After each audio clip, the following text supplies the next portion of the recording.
Samantha wasn't a villain. Not in her own story, at least.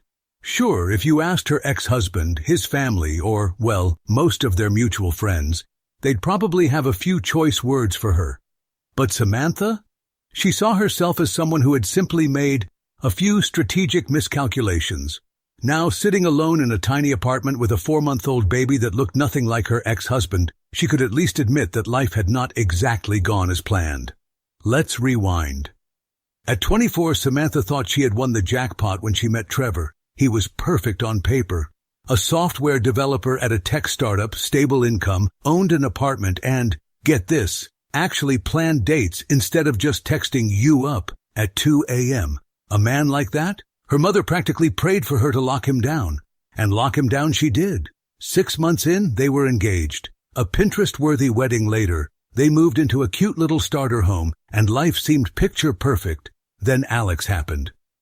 Alex was complicated. The guy who never really committed but always knew exactly when to show up and mess with her head. They had this toxic, on-again, off-again thing before Trevor. The kind of relationship where he'd disappear for months and then come back with some sob story about how life was just so hard without her. And Samantha? Like an idiot, she always let him back in. So when Alex reached out again, right when Trevor was in one of his working late phases, she told herself she was just meeting him for coffee. You know, closure. One coffee turned into drinks. Drinks turned into his apartment. And, well, you get the idea. Samantha had not planned for it to turn into a full-blown affair. But suddenly, she was balancing both men like some kind of relationship juggler.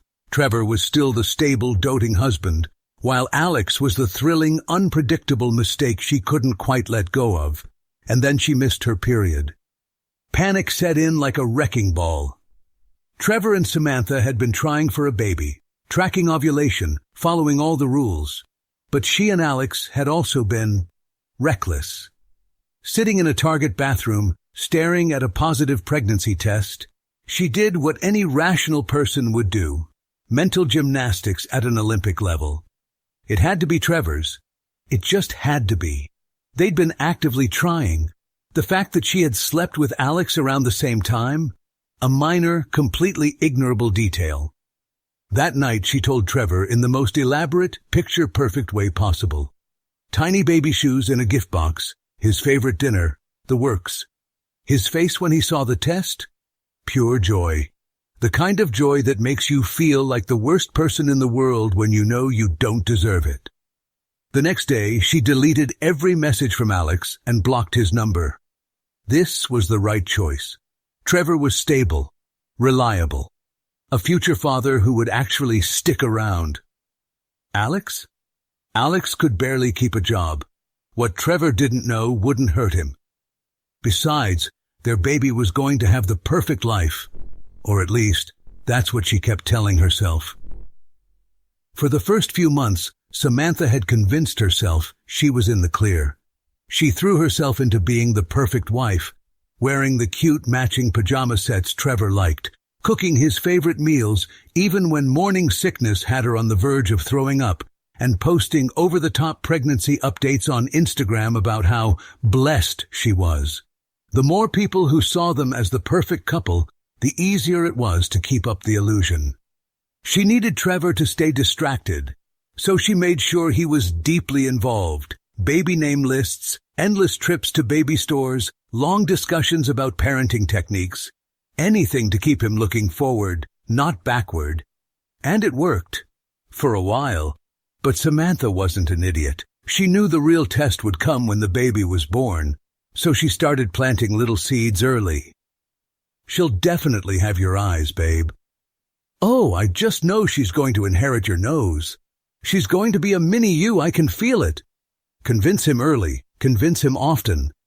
But deep down, the doubt gnawed at her. She found herself waking up in the middle of the night, obsessively checking and rechecking her period tracking app. The timing was messy, too messy. Then, things took a turn for the worse. Trevor's cousin Sarah was a labor and delivery nurse, and as it turned out, Sarah loved asking very specific questions about due dates, conception timelines, and genetic markers at social gatherings. Samantha laughed off the first couple of questions, but then Sarah made a casual remark at the baby shower. Based on the timing of your announcement, I would have expected you to be a few weeks further along. Weird.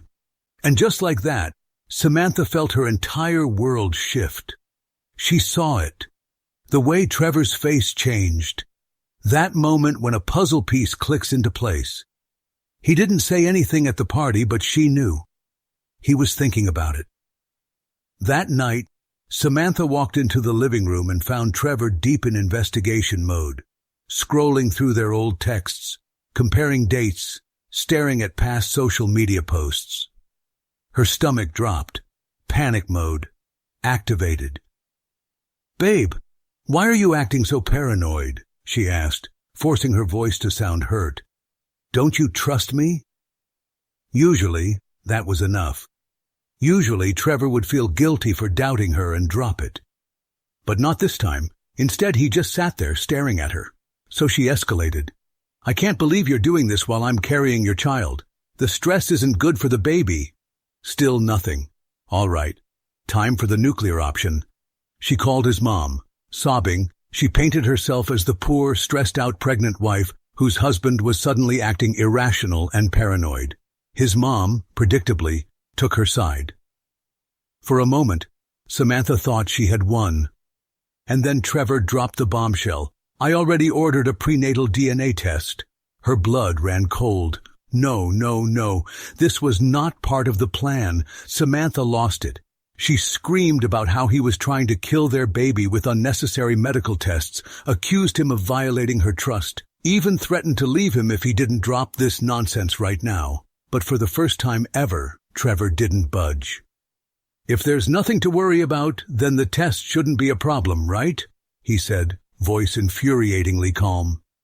Samantha felt the walls closing in. For the next 2 weeks she tried everything, guilt-tripping him, accusing him of cheating, even attempting to seduce him into forgetting about the test. Nothing worked, and then the results came, and Samantha's world imploded. The day the DNA results arrived, Samantha woke up feeling sick, and for once, it had nothing to do with pregnancy hormones. Trevor had taken the day off work. That alone was a bad sign. She tried to act normal, moving around the kitchen, making small talk, but the tension in the air was suffocating. Then his phone buzzed. A single email notification. Silence. Trevor opened it. His eyes moved across the screen, and Samantha knew in her bones, that everything was over. His face didn't even contort in anger. No yelling, no dramatic accusations, just a slow, crushing realization. And that's when it happened. Samantha laughed. Not a ha-ha, this is funny laugh. No, more like a short-circuit, brain-malfunctioning, hysterical laugh. That kind of laugh that just bursts out when your entire life is collapsing and your body decides, you know what, let's make this worse. Trevor looked at her like she had grown a second head. "You're laughing?" His voice was quiet, but the devastation in it hit like a sledgehammer. "Our marriage is a lie, and you're laughing." Samantha panicked. I just, she stammered, scrambling to regain control of the situation. Trevor's expression hardened. He didn't need her to explain. He already knew. "The baby isn't mine." It wasn't a question. It was a statement, delivered with a finality that made Samantha's stomach drop. Desperate, she tried to backtrack. Words started pouring out. Excuses, defenses, pathetic attempts at justification. I convinced myself it could be yours," she choked out. "We were trying. The timing was close. I wanted it to be yours." Trevor's jaw tightened. "You wanted?" He let out a humorless, bitter laugh. "So you just decided to let me live in a lie for months?" Samantha grabbed his arm, real tears streaming down her face now. "We can work through this. I made a mistake, but we can still be a family." Trevor stepped back, shaking his head like he was looking at a stranger. "No, Samantha, you made a decision, and now I'm making mine." And just like that, it was done. Samantha sobbed, reaching for him, but Trevor pulled away like her touch physically burned him. And then, in the most soul-crushing, methodical way possible, he started packing a bag. Samantha followed him around the house, cycling through the 5 stages of grief in real time, begging, reasoning, manipulating, and finally anger. She tried everything. "You've already bonded with the baby. We're a family. If you leave, I'll tell everyone you abandoned your pregnant wife. You're ruining our child's life over a technicality." Trevor didn't react. He just kept packing. And the final soul-shattering moment? As he walked out the door, he paused by their wedding photo, unhooked it from the wall, and placed it face down on the table. He didn't even look back. Samantha stood there surrounded by all the baby stuff Trevor had picked out, staring at the empty doorway where her entire future had just walked out. And in that moment, she realized she had orchestrated her own worst nightmare. Samantha had always assumed that if her life ever fell apart, it would be gradual, a slow-burning train wreck she'd have time to steer away from. Instead, it took one email, 1 second, one stupid laugh for everything to go up in flames. Trevor was gone, for good. At first, she thought he'd cool off and come back. Maybe he'd need a few days, maybe even a couple of weeks, but he'd return, right? They'd talk, she'd apologize, and they'd figure it out.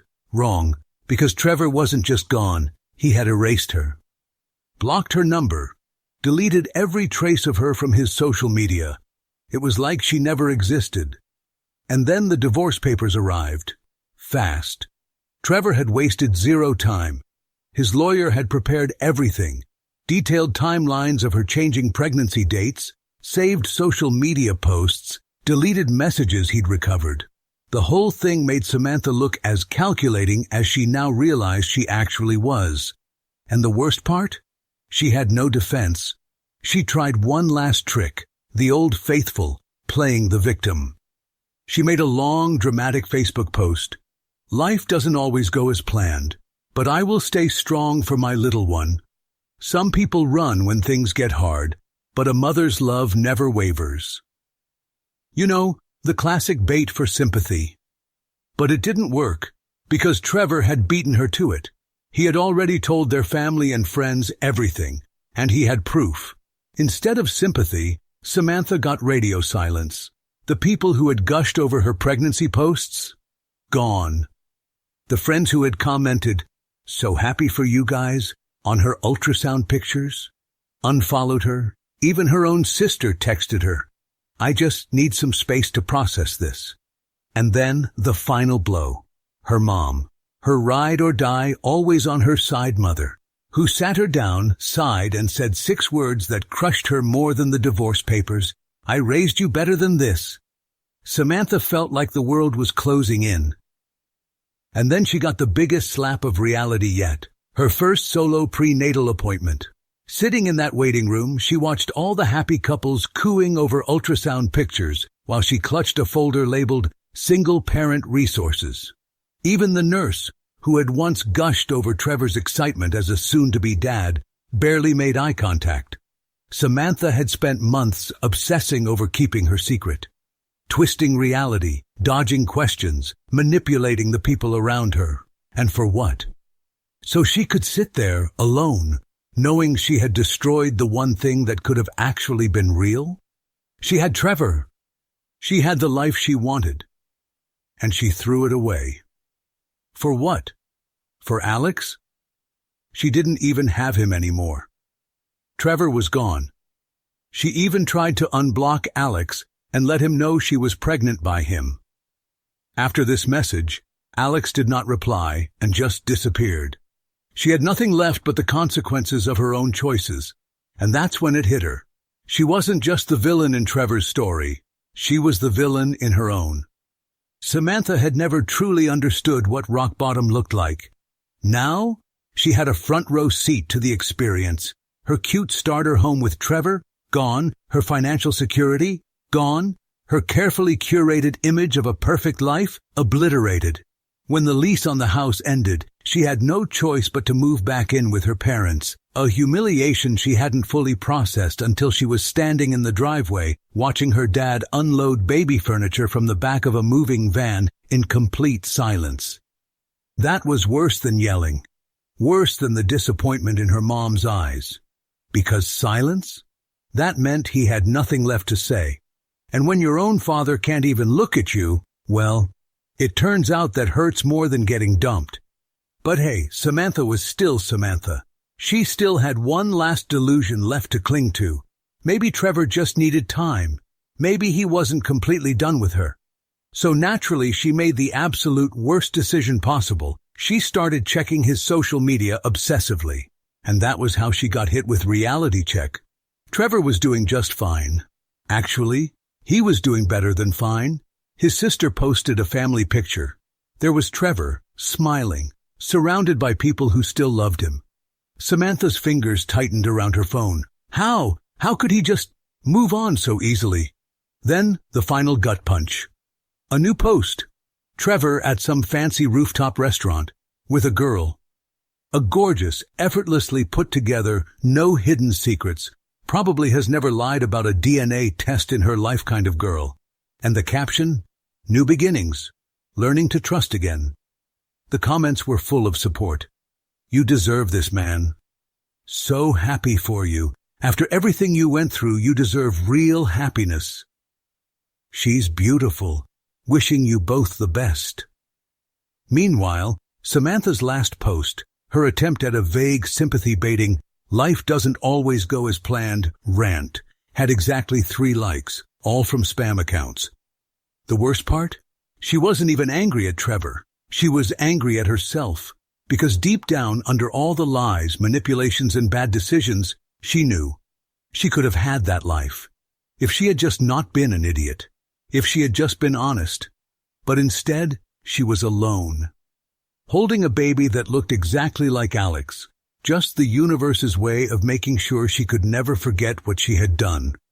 And the worst, most messed up part? Some tiny, delusional part of her still thought, if Trevor had just never taken that DNA test, we could have been happy. Yeah, rock bottom. Life at her parents' house was far from easy.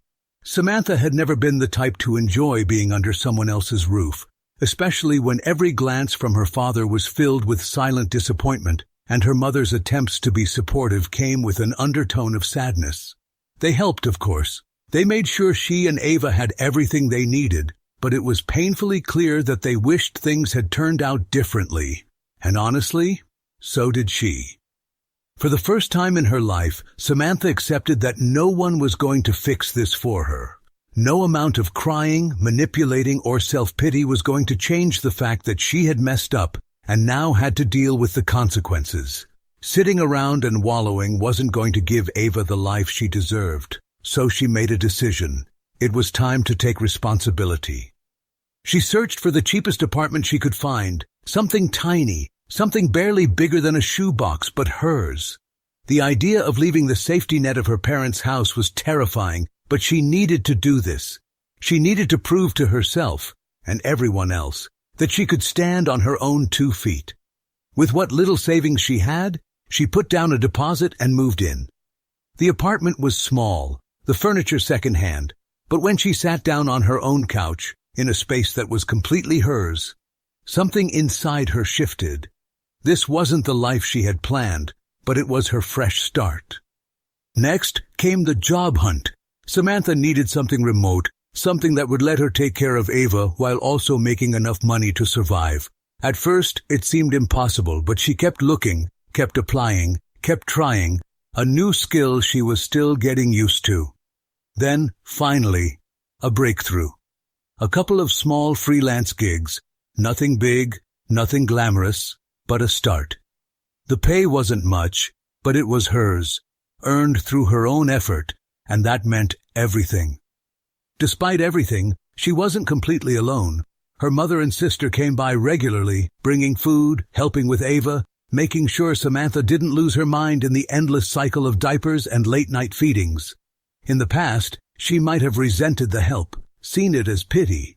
Now, she saw it for what it really was. Love. She had spent so much of her life pushing people away, manipulating them, trying to control everything. Now, she was learning to accept support, to appreciate the people who genuinely cared about her. And most importantly, she stopped checking Trevor's social media. For a while, it had been an obsession, a self-inflicted punishment to watch him move on while she was left picking up the pieces.